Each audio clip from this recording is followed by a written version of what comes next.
Ow! Greetings, YouTube. This is DecKrash, better known as Brandon.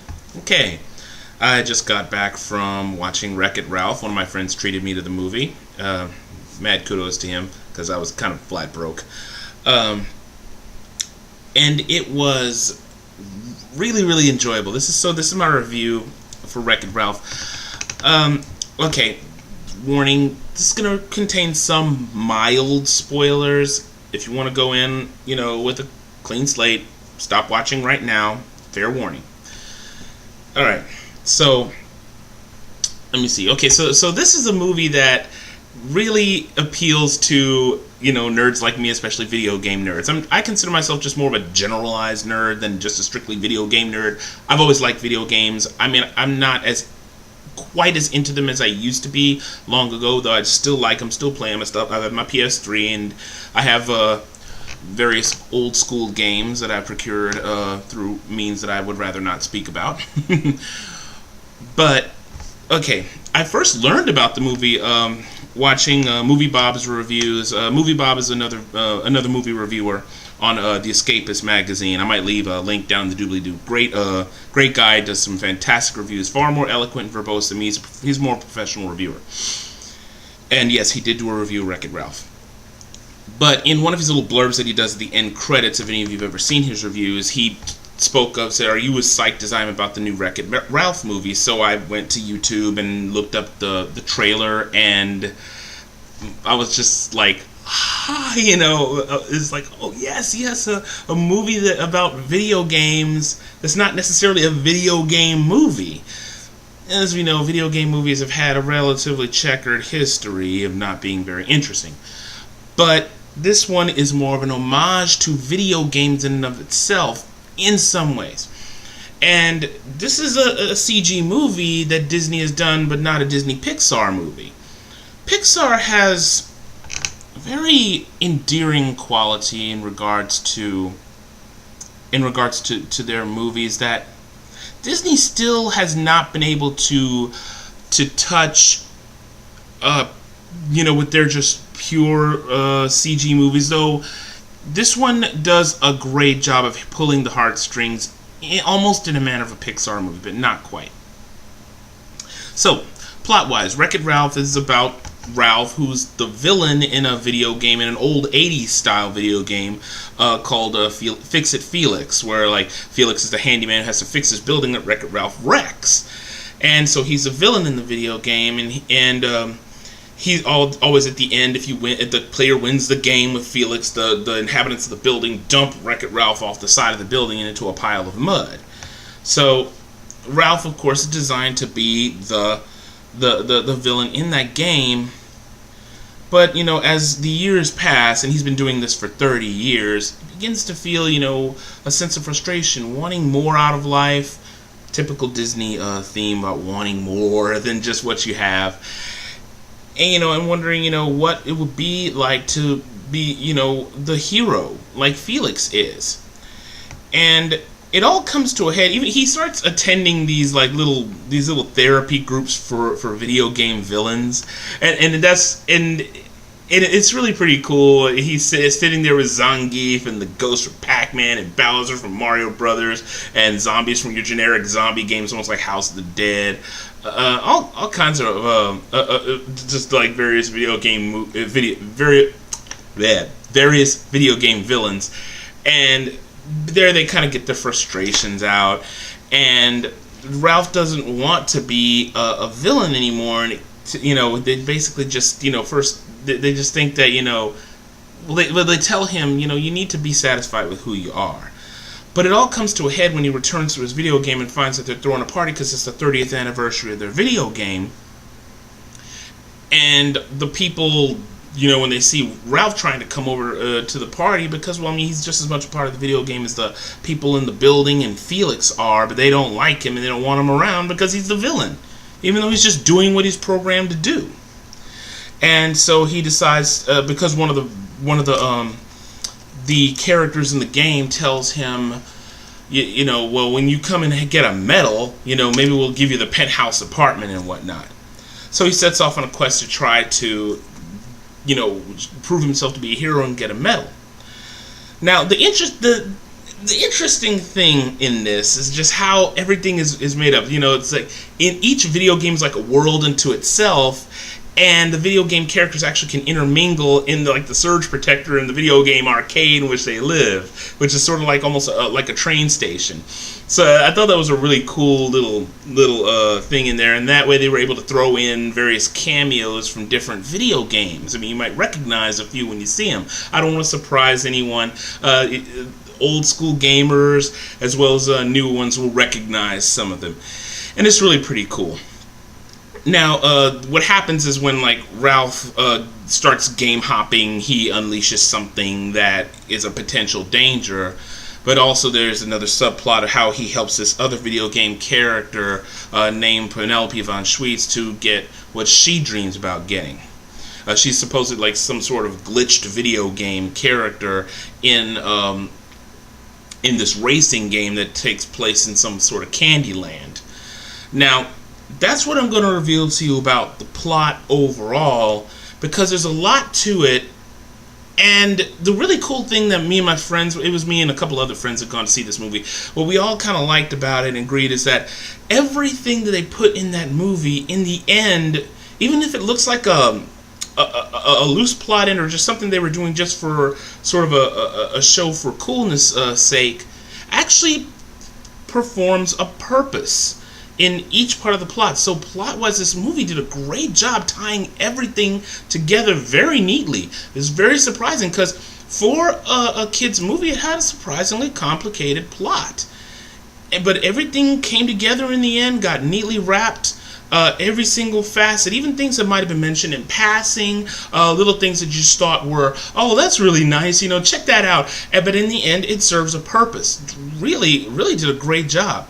And just all the voice acting in the movie was top notch. You have John C. Reilly, who played Wreck-It Ralph. Did a great job with the guy's voice, playing the tough guy, yet, even in general, a nice guy at heart, just pretty much doing what he was made to do. Sarah Silverman playing Vanellope von Schweetz. Here's an interesting thing about this character. Okay, it is extremely hard to make something very, very, very, oh God, I have diabetes, cute, and have it not be annoying. Somehow, they pulled it off. It shocked me. This character, Vanellope von Schweetz, comes off as this little brat, yet is so utterly adorable. They're in a world made of candy, okay? And yet you never get tired of her. I guess simply it's because she has a very sympathetic storyline, and it makes her a very endearing character. Maybe that's it. Leave it to Disney to pull off making something really cute and yet not annoying in the slightest. That surprised the living daylights out of me. Okay. Another really good standout character, and I've seen a lot of reviewers mention this, of course, is Sergeant Calhoun from this shoot 'em up game where they're fighting these alien bug things, almost something a la Starship Troopers. The game's called Hero's Duty. Jane Lynch, for those of you who don't know, I think she played that. She looked like a gym teacher. I haven't watched Glee that much, but I think that's Jane Lynch. If I'm wrong, please correct me. But my God, she looks and acts just like this character, the way that they portray her. So it actually works out pretty well and makes a great fusion. And surprisingly enough, despite the fact that she's not given as much screen time as the other characters like Fix-It Felix and Wreck-It Ralph and Vanellope, she does a great job with the parts that she's given and really gives her character a lot of punch. Especially when they start talking about her backstory, which is really kind of funny when they start mixing it in with her interactions with certain of the other characters and a particular plot line that develops in that regard. Like I said, I don't want to spoil that one for you. You could check that out yourself.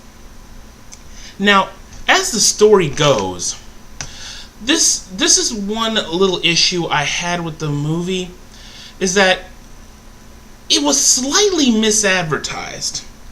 The way that they have the movie in the trailer shows Ralph jumping from video game to video game, and he does do that at first. But the problem is he doesn't do it very much. There's really not all that many video games that are shown, and a lot of them are just kind of made-up video games. And that makes sense to me. I mean, it would probably cost Disney an arm and a leg to get, real games portrayed in there. I mean, they had Pac-Man, but I'm thinking Pac-Man is probably public domain in some respects, as it's been around so long. But don't quote me on that. So I'm pretty sure they're not like owing Namco a whole bunch just for using Pac-Man in just a small amount. But, and of course you see a whole lot of cameos, like I said, from other video game characters. But what I'm saying is the settings in which the movie takes place are mostly fictitious games that are nods to games that we know of. Like the game Hero's Duty is one of those games where in an arcade we have the guns and you're it's almost like a rail shooter, and sort of similar to Time Crisis but with that futuristic Starship Troopers bit. And you have the game that Vanellope is part of, the game called Sugar Rush, which is actually one of those stylized racing games a la Mario Kart. There's even a little game that's supposed to be like it's their bar that a whole lot of other video game characters hang out at when the lights are when the arcade is closed. That's how kind of all the action happens during the time when the arcade is closed. So and you find out it's kind of funny is they're in an actual bar video game, which is one of the funnier parts of the movie. And but I was trying to say, all these games are sort of fictitious games that are nods to other games, and really that's understandable in that, like I said, it would probably cost Disney way too much money to get all the rights to these video games, even though you have plenty of cameos from other video game characters in the movie. And because of that, they also, I guess that's probably the reason why they had to stick a great big chunk of that video game, of the movie, in the racing game, in the Sugar Rush game. A great deal of the game, I keep wanting to say game, a great deal of the movie takes place in that one game. And there's a reason for it. It's just that I felt a little bit cheated.